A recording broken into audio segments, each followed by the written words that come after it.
Have you ever had those moments in life, whether you're a creative artist, writer, musician, filmmaker? We've all felt those moments.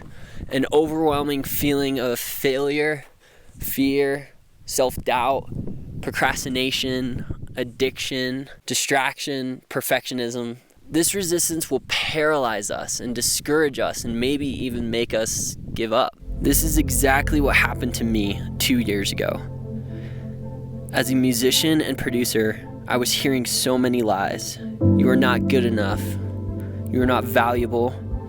And what the hell is the point? I was taking music way too seriously, and several conversations and situations led me to give it up. I threw in the towel. I gave up. I actually didn't touch an instrument or play any music for about 6 months. I just felt like I had lost touch with my creativity. I wasn't motivated anymore and wasn't in a good place. I didn't want to produce, and I just lost the fun out of it. I've wanted to tell this story for a very long time now. This journey is very dear and close to my heart. It was a lesson that took me about 1.5 years to learn. It's a story of me reclaiming my creativity, being a kid again, and falling in love with music, and coupling that with cultivating community and friendship. This is that story. Passion. Picasso painted with it. Mozart composed with it. And a kid plays with it all day long.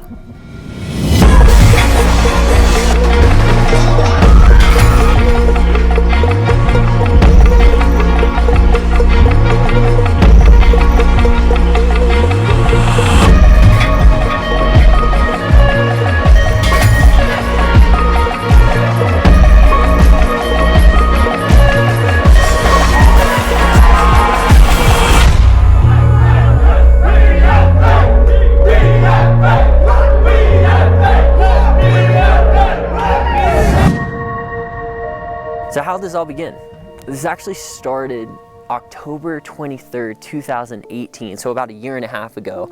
Me and a couple friends were at my office on a random night, and 2 of my friends, specifically Palmer and Helen, they have this weird talent where they can freestyle rap. You just beatbox or play an instrument and they can freestyle rap about literally anything. On this particular night, Palmer looked at me and he was like, hey, you should produce a beat and we'll freestyle rap to it. And at this point, I had lost all passion, creativity for music. So when Palmer asked me that, I was like, you know what?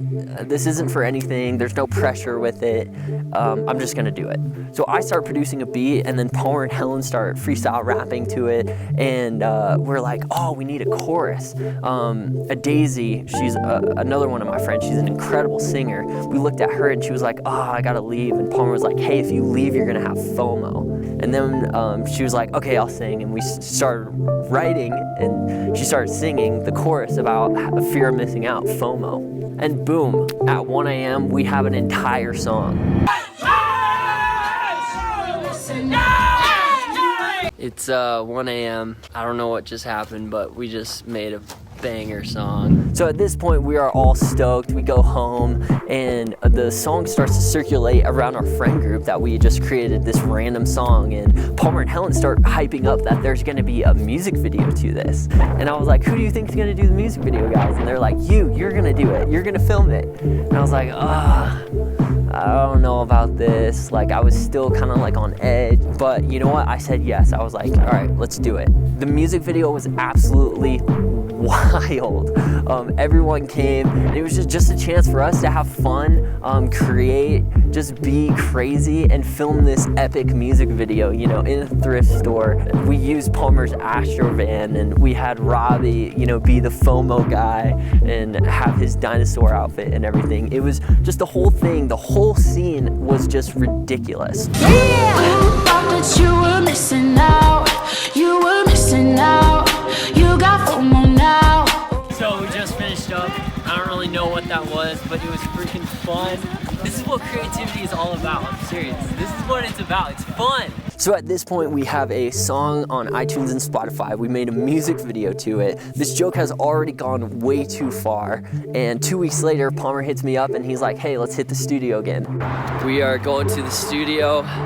It is, what time is it? 10:45, baby. It's gonna be a long night. Me, Helen, Palmer, and a couple of our friends, we hit the studio and we create another song. A couple weeks later, in February, it's Valentine's Day, and we decide to make a Valentine's Day song. And not just a song, we make another music video. Miss Nope and 5 take it back again, yeah. We're rapping about true love. And at this point, more and more people, like filmmakers and producers and singers, are getting involved in this. They understand, hey, this is kind of just this little platform that we can just have fun and create with and not take ourselves too seriously. Then the joke in this creative project just keeps going. We actually have a house show in someone's backyard. But right now, you gonna have fun. And now it's summer, and then the diss tracks start happening. Me, Helen, and a couple friends were up at my cabin, and Helen looks at me and she's like, hey, Palmer's not here, maybe we should make a diss track. And boom, we had a song. Helen absolutely roasted Palmer. Yo, what up, Bate? I think you might want to sit your thin, crispy ass down for this. Your little wispy, thin self needs to take a seat, you little featuring artist. Yup. You a thin piece of meat, and you. And then the next day, we filmed the music video. We went to the sand dunes, we went to the mountains, and we got a bunch of people in on the song as well. It's all from love. We coming at you. Coming at you. We love you, boy, but we coming at you. We actually had a viewing party for Palmer for people that hadn't seen it before. It was kind of like the premiere of the music video, and Palmer saw it for the first time. It was absolutely hilarious. He was cringing the whole time because everything that Helen was spitting was true.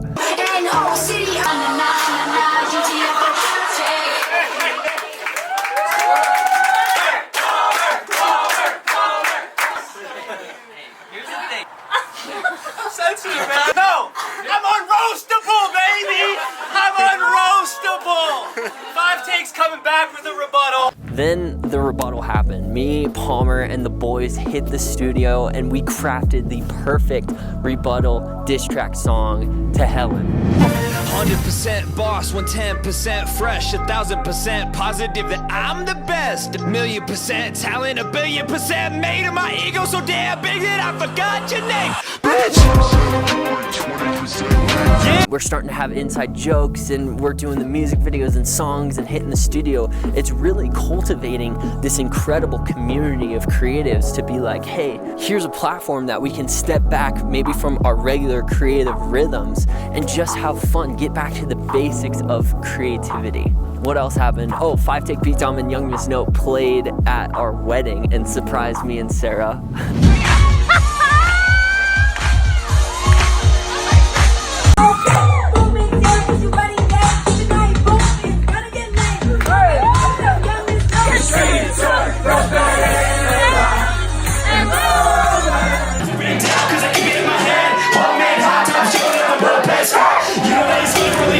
And then we had the Best Friends Again song. Palmer and Helen laid down their differences and became best friends again. We got a daisy on the track and we did a music video to it. It was kind of just the best, it was kind of the perfect song to end this whole album.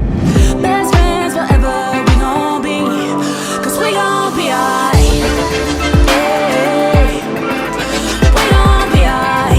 This whole world that we've just created is just getting more and more ridiculous, you know, and we're asking ourselves, okay, we have like 4 music videos, we have like 7 songs, like what else can we do? Do we take it to that next level? The answer was yes. The Best Friends Again tour. December 14th, here in Denver, Colorado, we will be headlining the sickest show of the year. We were on a mission to put on an epic concert where all of our friends and community could just have a fun night. We held multiple rehearsals, we got a ton of equipment, We even made a website, an Instagram page, and put out a bunch of promo.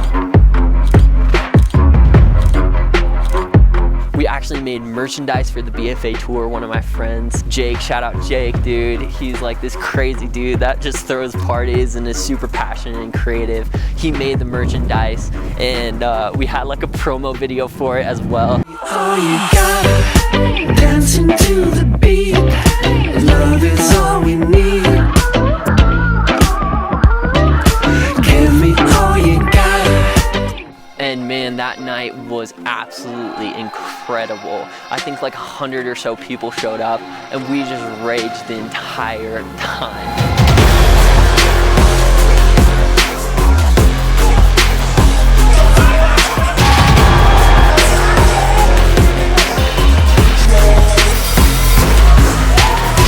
It was almost kind of like surreal to see how far this project took us from a spontaneous night of just saying yes.